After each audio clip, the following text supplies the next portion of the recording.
Kiungo mshambuliaji raia wa Tanzania Emmanuel Keke yupo kwenye hatua za mwisho kukamilisha deal la kujiunga na mabingwa wa ligi kuu Tanzania Bara, klabu ya Young Africans, katika dirisha lijalo la usajili litakalofunguliwa baada ya kumalizika kwa msimu wa 2025-26.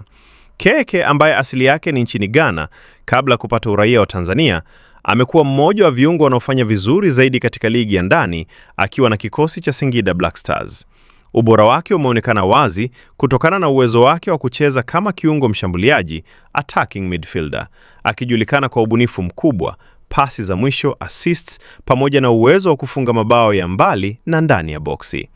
Kwa mujibu wa taarifa kutoka kwenye chanzo chetu cha kuaminika, mazungumzo kati ya viongozi wa juu wa Young Africans na wale wa Singida Black Stars yamepiga hatua kubwa na kufikia makubaliano ya awali, huku kinachosubiriwa kwa sasa kikiwa ni kukamilishwa kwa baadhi ya vipengele vya mwisho vya mkataba. Inaelezwa kuwa benchi la ufundi la Yanga limeonyesha kuvutiwa sana na kiwango cha Keke, likimuona kama mchezaji atakayesaidia kuongeza ubunifu zaidi katikati ya uwanja, hasa katika mechi ngumu za mashindano ya kimataifa kama Ligi ya Mabingwa Afrika CAF Champions League. Iwapo dili hili litakamilika, Keke anatarajiwa kuungana na mchezaji mwenzake Mtanzania Mohamed Damaro, ambaye naye alibadilisha urai na kuwa Mtanzania.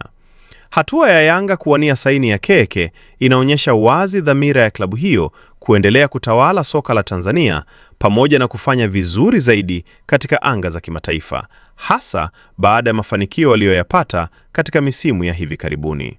Taarifa zaidi, usiache kusubscribe chaneli yetu ya Usajili Wetu, uwe wa kwanza kupata taarifa zote za kimichezo. Pia tunapatikana kwenye mitandao yote ya kijamii: Facebook, Instagram, TikTok pamoja na Twitter kwa jina la Usajili Wetu. Jina langu ni Shabi Graphics.